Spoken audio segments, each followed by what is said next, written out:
Hello everybody, welcome back to the channel. So today we are continuing with my read aloud of the first Twilight book with chapter 20, which is called Impatience. So before we begin, I have to make the disclaimer that I do not own any of the text being presented here. I am not presenting any of this work as my own. This is all simply a read aloud for entertainment purposes, and everything is owned by Stephenie Meyer. So therefore, let's begin with Chapter 20, Impatience.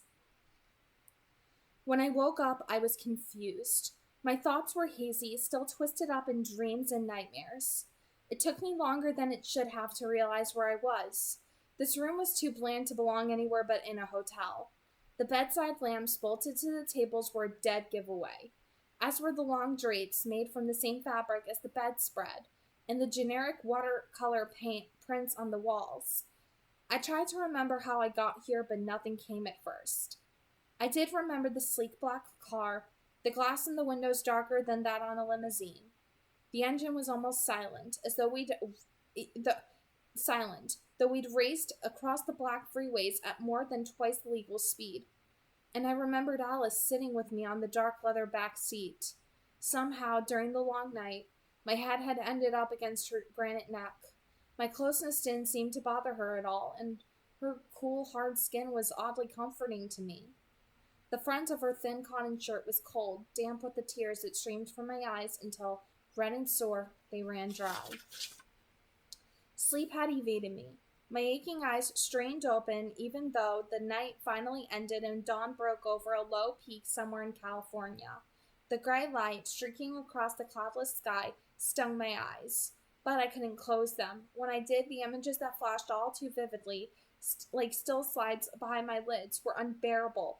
Charlie's broken expression, Edward's brutal snarl, teeth bared, Rosalie's resentful glare, the keen-eyed scrutiny of the tracker, the dead look in Edward's eyes after he kissed me the last time. I couldn't stand to see them, so I fought against my weariness, and the sun rose higher. I was still awake when we came through a shallow mountain pass, and the sun, behind us now, reflected off the tiled rooftops of the Valley of the Sun. I didn't have enough emotion left to be surprised that we'd made a 3-day journey in one. I stared blankly at the wide, flat expanse laid out in front of me.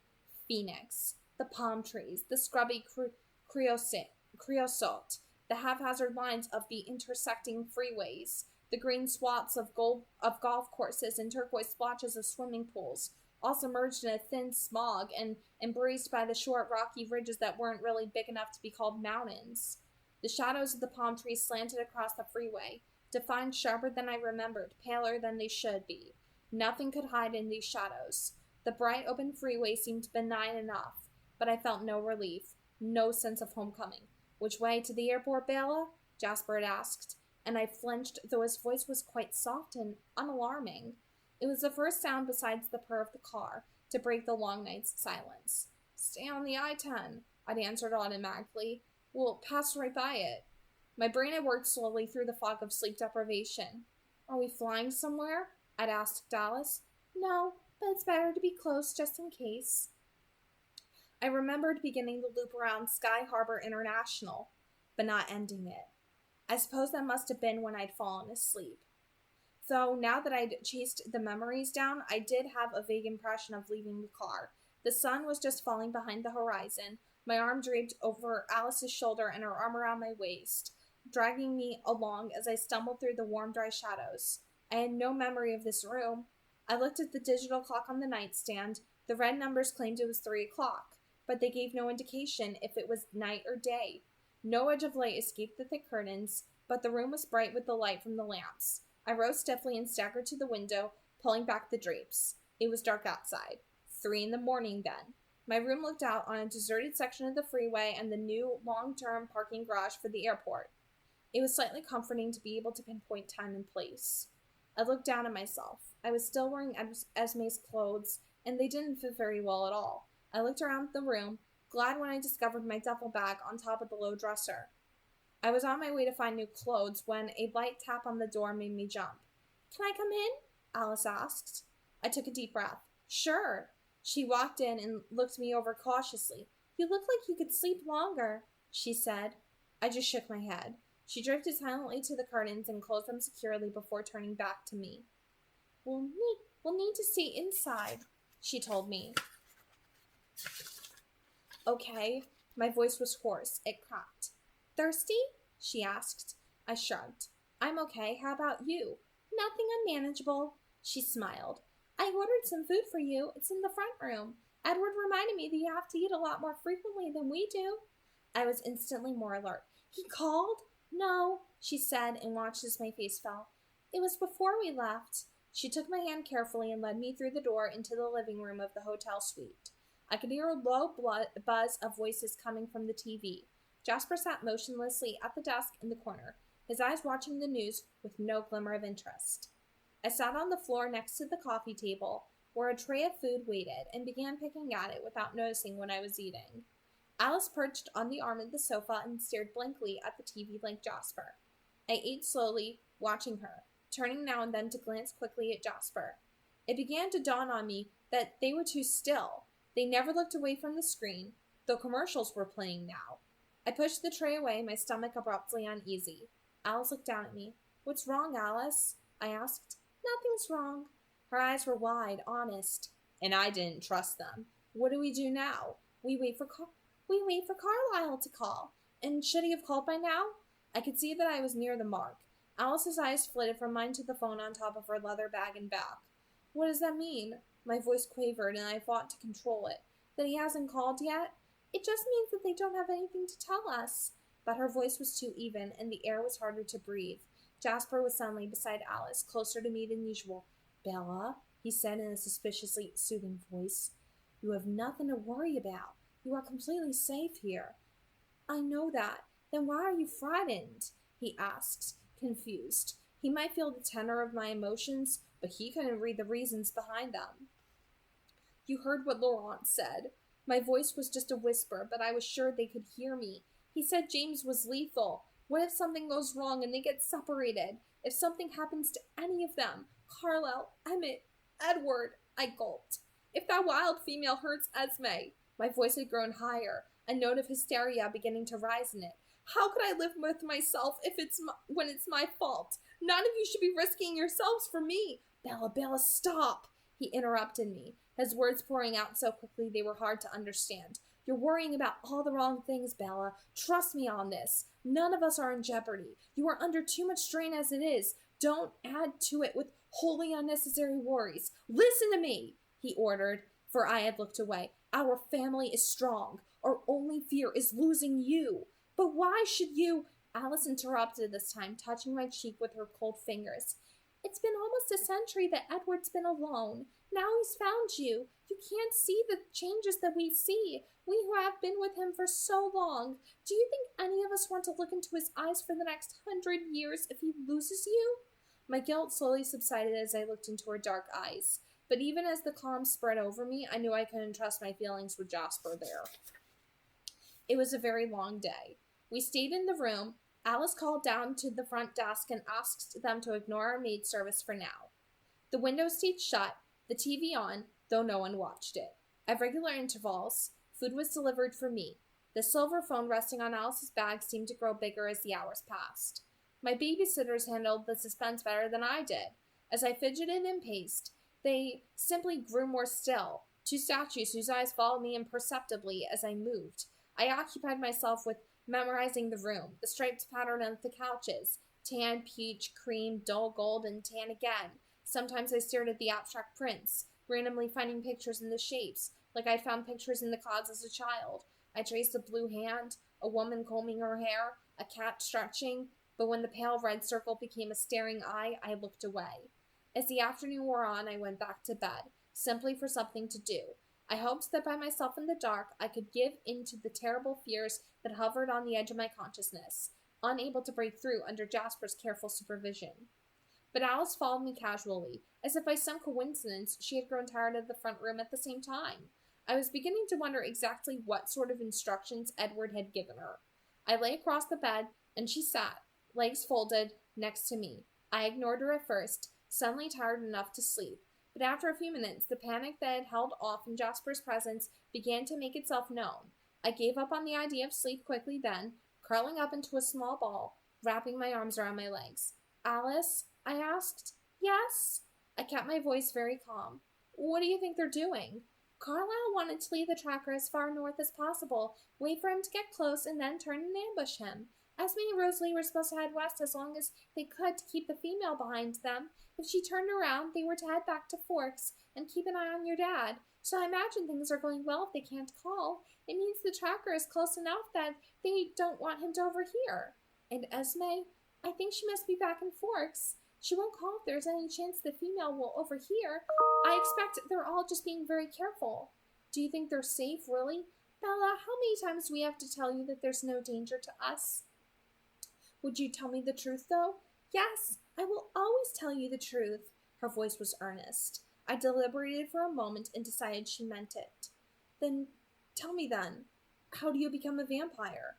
My question caught her off guard. She was quiet. I rolled over to look at her, and her expression seemed ambivalent. Edward doesn't want me to tell you that, she said firmly, but I sensed she didn't agree. That's not fair. I think I have a right to know. I know. I looked at her, waiting. She sighed. He'll be extremely angry. It's none of his business. This is between you and me. Alice is a friend. I'm begging you. And we were friends now. Somehow, as she must have known we would be all along. She looked at me with her splendid wise eyes, choosing. I'll tell you the mechanics of it, she said finally, but I don't remember it myself, and I've never done it or seen it done, so keep in mind that I can only tell you the theory. I waited. As predators, we have a glut of weapons in our physical arsenal, much more than really necessary. The strength, the speed, the acute senses, not to mention those of us like Edward, Jasper, and I, who have extra senses as well, and then, like a carnivorous flower, we are physically attractive to our prey. I was very still, remembering how pointedly Edward had demonstrated the same concept for me in the meadow. She smiled a wide, ominous smile. We have another fairly superfluous weapon. We're also venomous, she said, her teeth glistening. The venom doesn't kill. It's merely incapacitating. It works slowly, spreading through the bloodstream, so that, once bitten, our prey is in too much physical pain to escape us. Mostly superfluous, as I said. If we're that close, the prey doesn't escape. Of course, there are always exceptions. Carlisle, for example. So, if the venom is left to spread, I murmured, it takes a few days for the transformation to be complete, depending on how much venom is in the bloodstream, how close the venom enters to the heart. As long as the heart keeps beating, the poison spreads, healing, changing the body as it moves through it. Eventually, the heart stops, and the conversion is finished. But all the time, every minute of it, a victim would be wishing for death. I shivered. It's not pleasant, you see. Edward said that it was very hard to do. I don't quite understand, I said. We're also like sharks in a way. Once we taste the blood, or even smell it for that matter, it becomes very hard to keep from feeding, sometimes impossible. So you see, to actually bite someone, to taste the blood, it would begin the frenzy. It's difficult on both sides. The bloodlust on the one hand, the awful pain on the other. Why do you think you don't remember? I don't know. For everyone else, the pain of transformation is the sharpest memory they have of their human life. I remember nothing of being human. Her voice was wistful. We lay silently, wrapped in our individual meditations. The seconds ticked by, and I had almost forgotten her presence. I was so enveloped in my thoughts. Then, without any warning, Alice leaped from the bed, landing lightly on her feet. My head jerked up as I stared at her, startled. Something's changed. Her voice was urgent, and she wasn't talking to me anymore. She reached the door at the same time Jasper did. He had obviously heard our conversation and her sudden exclamation. He put his hands on her shoulders and guided her back to the bed, sitting her on the edge. What do you see? He asked intently, staring into her eyes. Her eyes were focused on something very far away. I sat close to her, leaning in to catch her low, quick voice. I see a room. It's long, and there are mirrors everywhere. The floor is wooden. He's in the room, and he's waiting. There's a gold stripe across the mirrors. Where's the room? I don't know. Something is missing. Another decision hasn't been made yet. How much time? It's soon. He'll be in the mirror room today, or maybe tomorrow. It all depends. He's waiting for something, and he's in the dark now. Jasper's voice was calm, methodical, as he questioned her in a practiced way. What is he doing? He's watching TV. No, he's running a VCR in the dark in another place. Can you see where he is? No, it's too dark. In the mirror room. What else is there? Just the mirrors and the gold. It's a band around the room, and there's a black table with a big stereo and a TV. He's touching the VCR there, but he doesn't watch the way he does in the dark room. This is the room where he waits. Her eyes drifted, then focused on Jasper's face. There's nothing else? She shook her head. They looked at each other motionless. What does it mean? I asked. Neither of them answered for a moment, then Jasper looked at me. It means the tracker's plans have changed. He's made a decision that will lead him to the mirrored room and the dark room. But we don't know where those rooms are? No. But we don't know where those rooms are? No. But we do know that he won't be in the mountains of North Washington being hunted. He'll elude them. Alice's voice was bleak. Should we call? I asked. They traded a serious look, undecided. And the phone rang. Alice was across the room before I could lift my head to look at it. She pushed a button and held the phone to her ear, but she didn't speak first. Carlisle? She breathed. She didn't seem surprised or relieved, the way I felt. Yes, she said, glancing at me. She listened for a long moment. I just saw him. She described again the vision she'd seen. Whatever made him get on that plane? It was leading him to those rooms. She paused. Yes, Alice said into the phone, and then she spoke to me. Bella? She held the phone out toward me. I ran to it. Hello? I breathed. Bella, Edward said. Oh, Edward, I was so worried. Bella, he sighed in frustration. I told you not to worry about anything but yourself. It was so unbelievably good to hear his voice. I felt the hovering cloud of despair lighten and drift back as he spoke. Where are you? We're outside of Vancouver. Bella, I'm sorry. We lost him. He seemed suspicious of us. He's careful to stay just far enough away that I can't hear what he's thinking. But he's gone now. It looks like he got on a plane. We think he's heading back to Forks to start over. I could hear Alice filling in Jasper behind me, her quick words blurring together in a humming noise. I know, Alice saw that he got away. You don't have to worry, though. He won't find anything to lead him to you. You just have to stay there and wait till we find him again. I'll be fine. Is Esme with Charlie? Yes, the female has been in town. She went to the house, but while Charlie was at work, she hasn't gone near him. So don't be afraid. He's safe with Esme and Rosalie watching. What is she doing? Probably trying to pick up the trail. She's been all through the town during the night. Rosalie traced her through the airport, all the roads around town, the school. She's digging, Bella, but there's nothing to find.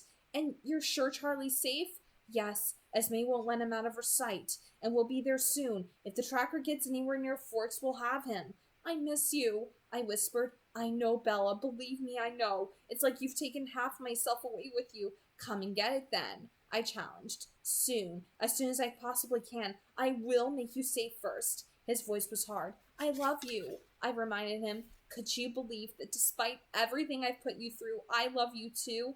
Yes, I can actually. I'll come for you soon. I'll be waiting.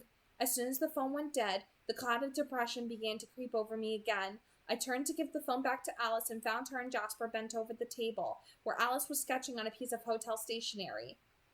I leaned on the back of the couch, looking over her shoulder. She drew a room, long rectangular, with a thinner square section at the back. The wooden planks that made up the floor stretched lengthwise across the room. Down the walls were lines denoting the breaks in the mirrors. Then wrapping around the walls, waist high, a long band. The band Alice said was gold. It's a ballet studio, I said, suddenly recognizing the familiar shapes. They looked at me surprised. Do you know this room? Jasper's voice sounded calm, but there was an undercurrent of something I couldn't identify.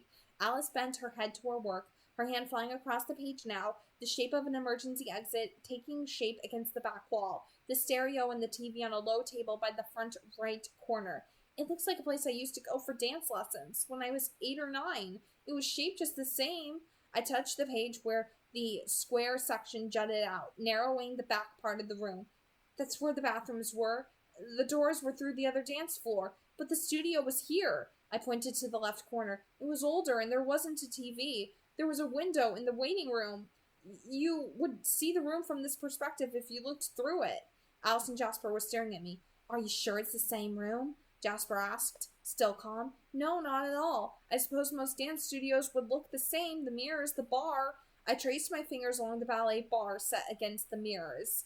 It's just the shape that looked familiar. I touched the door, set in exactly the same place as the one I remembered. Would you have any reason to go there now? Alice asked, breaking my reverie. No, I haven't been there in almost 10 years. I was a terrible dancer. They always put me in the back for recitals, I admitted. So there's no way it could be connected to you? Alice asked intently. No, I don't even think the same person owns it. I'm sure it's just another dance studio somewhere. Where was the studio you went to? Jasper asked in a casual voice. Where was the studio you went to? Jasper asked in a casual voice. It was just around the corner from my mom's house. I used to walk there after school, I said, my voice trailing off. I didn't miss the look they exchanged. Here in Phoenix, then? His voice was still casual. Yes, I whispered. 58th Street and Cactus. We all sat in silence, staring at the drawing. Alice, is that phone safe? Yes, she reassured me. The number would just trace back to Washington. Then I can use it to call my mom.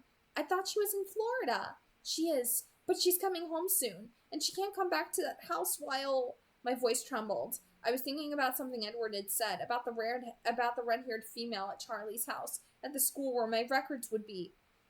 How will you reach her? They don't have a permanent number except at the house. She's supposed to check her messages regularly. Jasper? Alice asked. He thought about it. I don't see there's any way it could hurt. Be sure you don't say where you are, of course. I reached eagerly for the phone and dialed the familiar number. It rang 4 times, and then I heard my mom's breezy voice telling me to leave a message. Mom, I said after the beep, it's me. Listen, I need you to do something. It's important. As soon as you get this message, call me at this number. Alice was already at my side, writing the number for me on the bottom of her picture. I read it carefully, twice. Please, don't go anywhere until you talk to me. Don't worry, I'm okay, but I have to talk to you right away, no matter how late you get this call, all right?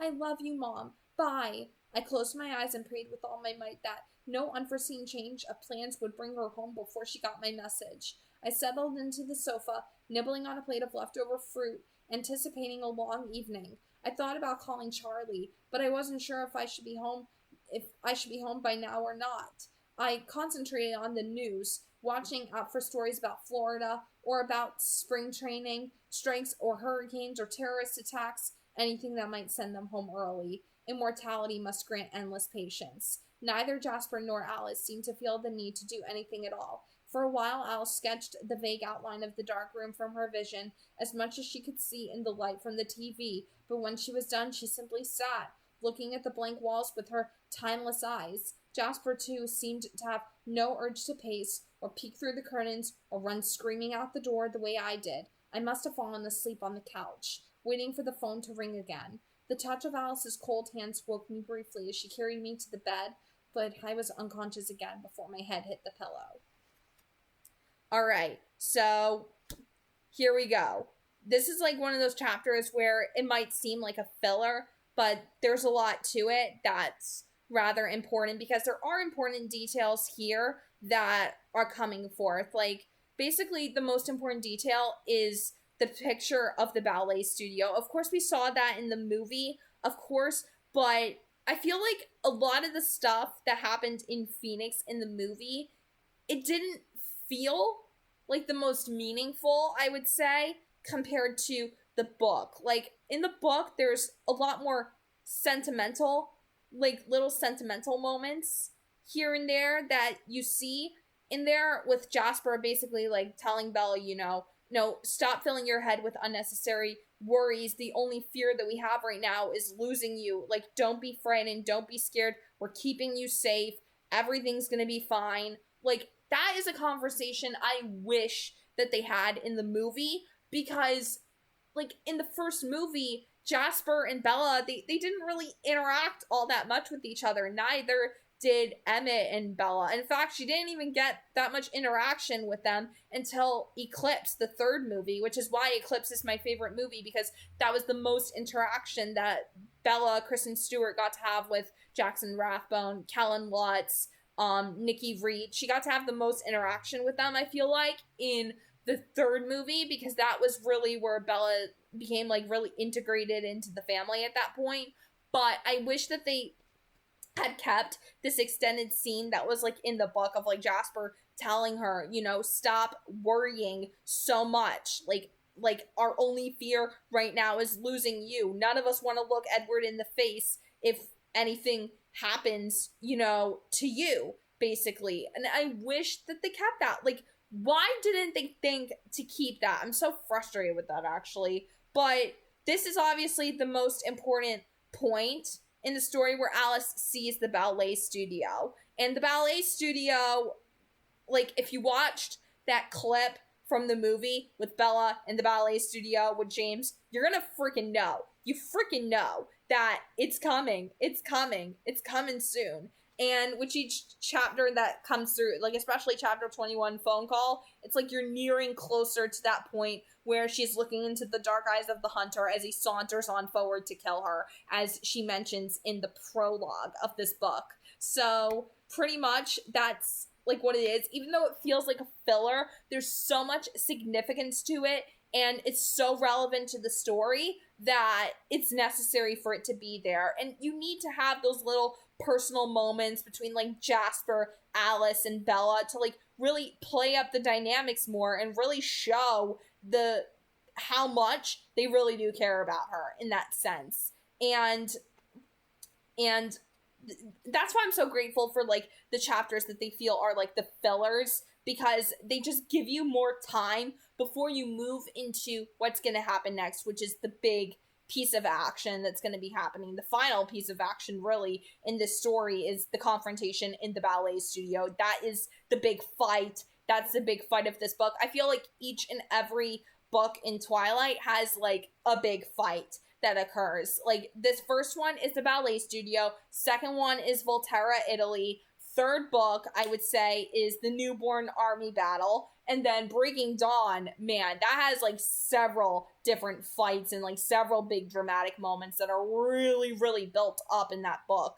But I just feel ultimately that this chapter, it was so important because it builds up to that payoff that we're gonna eventually get later on. And you're gonna see the payoff. You're gonna see it because, oh man, you're gonna appreciate that when I get to that chapter with the ballet studio. That is gonna be like one of the most insane chapters I'm gonna read this entire time. So if you guys enjoyed the video, you can leave a like on it, and if you happen to be new, subscribe to the channel, and also be sure to comment down below as well. And we're gonna continue with chapter 21, phone call. So I am going to stop recording this and then just move on to recording chapter 21, phone call. So God bless, happy viewing, and have a nice day, everyone.